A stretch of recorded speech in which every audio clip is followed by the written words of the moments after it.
Revenons en France. Le Figaro de ce matin, justement, dit que le ministère de l'Intérieur surveille le chaudron de banlieue. On a vu qu'il y a eu un attentat il y a quelques semaines, celui dont vous faisiez auquel vous faisiez référence, mais il y a eu aussi cet acte que pour l'instant n'est pas considéré un acte terroriste, mais où de policiers sont restés blessés grièvement. Et donc, quel est votre point de vue? Est-ce qu'il y a aussi, parce que dans votre livre, vous parliez du projet des frères musulmans, est-ce qu'il y a toujours un peu la main des frères musulmans, encore maintenant pendant le confinement, Alors aussi oui, dans les banlieues?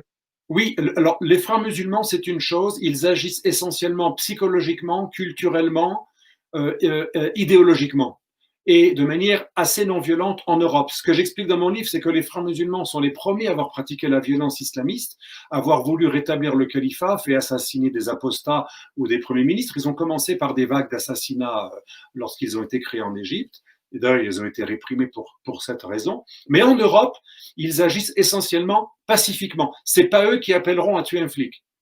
Par contre, Mhm, un autre phénomène parallèle que j'appelle la daéchisation des esprits, c'est cette frontière de plus en plus poreuse entre, premièrement, le phénomène d'un vrai terroriste comme l'avant-dernier qui revendique son acte allégeance à Daesh, il répond à un appel, et même s'il n'est pas hiérarchiquement dans une organisation terroriste, il l'est indirectement puisqu'il a fait allégeance, il a adhéré, il a sur Internet trouvé un kit, un mode d'emploi, comment faire pour agresser un infidèle. Et là, il répond ouvertement à l'appel d'une organisation terroriste. Mais celui qui va tuer un flic parce que il déteste les flics, mais en plus les flics couffards, comme on a entendu récemment dans des émeutes des banlieues, des gens qui disaient tous sur l'église et agressons les couffards. Est-ce que la différence est énorme entre un voyou ou un caïd ou un ancien caïd des banlieues qui va commettre un attentat terroriste au nom d'une organisation terroriste pour se racheter, pour aller au paradis, parce que là, il commence à être un peu formé, et celui qui veut s'en prendre à un mécréant blanc occidental couffard, mais qui n'est pas encore au degré de fanatisation qui le mène à rechercher le suicide pour expier ses péchés au paradis.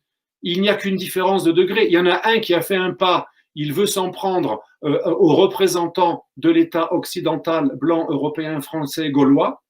D'ailleurs, dans les banlieues, un des mots les plus insultants, les plus péjoratifs, après Kahba, qui est la pute, et Yehoud, le juif, c'est le mot gaulois, Gauri.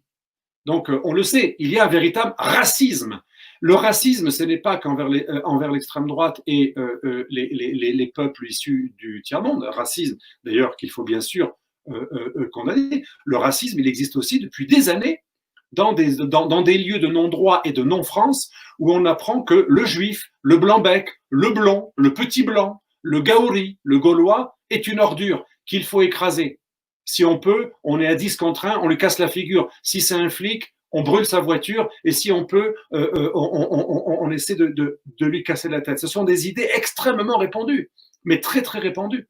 Donc ça, c'est important de voir que c'est ce racisme anti-gaulois qui sévit depuis des années dans ces zones, qui très rapidement peut basculer dans un racisme de type terroriste idéologisé. Quand on est pour le racisme anti-gaulois, qu'on considère qu'il faut frapper le gaulois et le juif, qu'il faut le tuer si possible. Ensuite, c'est très facile d'être récupéré par une organisation terroriste qui lui dit tu vas pas le tuer uniquement parce qu'il est gaulois, tu vas le tuer parce que c'est un infidèle. La frontière est de plus en plus poreuse. C'est pour ça que la daïchisation des esprits, c'est quoi? C'est utiliser ce racisme anti-gaulois, anti-occidental, anti-juif, anti-chrétien, qui est déjà présent dans des banlieues depuis très longtemps, parce qu'on a fait croire à ces jeunes, et là, la gauche a une extrême responsabilité.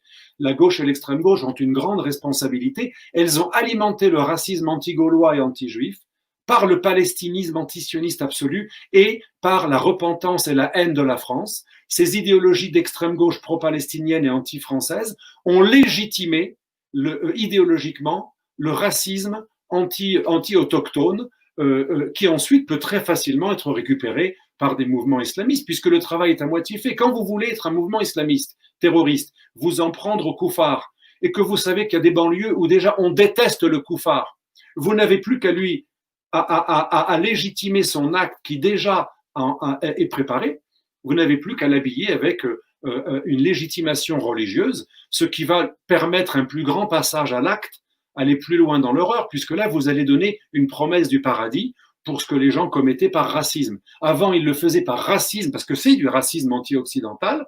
Eh bien, on va donner une légitimation religieuse, divine, à ce racisme anti-occidental, anti-gaulois et anti-juif. Je répète, anti-gaulois et anti-juif, parce que ça va ensemble. Souvent, on croit que les choses sont très différentes, mais finalement, on déteste le juif presque pour les mêmes raisons qu'on déteste le gaulois dans ces banlieues. Le petit blond français mangeur de porc, il est autant détesté que le petit juif. Les uns représentent l'oppresseur israélien qui génociderait les Palestiniens, les autres représentent l'oppresseur gaulois qui aurait réprimé les Algériens pendant la guerre d'Algérie, qui bien sûr, ces phénomènes sont à analyser historiquement, et bien entendu qu'il faut condamner toute dérive qui a pu être commise pendant la guerre d'Algérie. Bien entendu, on n'est pas là pour le nier, absolument pas. Mais l'instrumentalisation des douleurs des Palestiniens d'un côté ou des Algériens pendant la guerre d'Algérie dans les années 60 permet à l'extrême gauche, d'une part, et à l'islamisme radical et au terrorisme de l'autre, de légitimer, en fait, ce qui est un véritable racisme, parce qu'aujourd'hui, le juif et le petit blanc sont détestés non pas parce que leurs parents ont fait, mais pour ce qu'ils sont. Vous voyez un petit blanc dans une banlieue ou un juif avec une kippa, vous arrivez à 10 contre 1 et vous lui cassez la figure et parfois vous le tuez.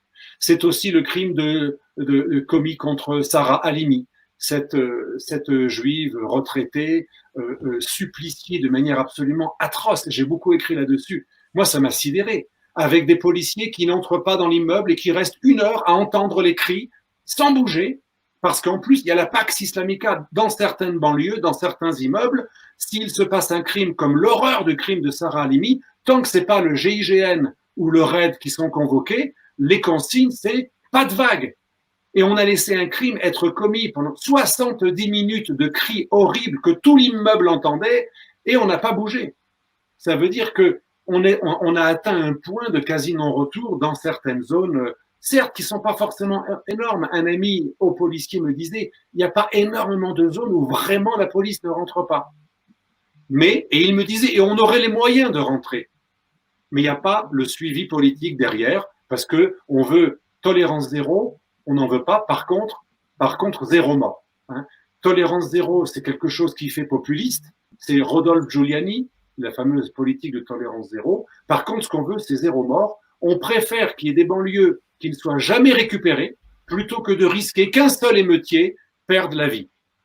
Avec cette tolérance zéro pour les morts et pour les vagues, et pour les dérapages et pour la répression, eh bien finalement, on a des zones qui de plus en plus vont être des territoires à la fois pour les caïds, mais aussi pour ce que j'appelle la daéchisation des esprits.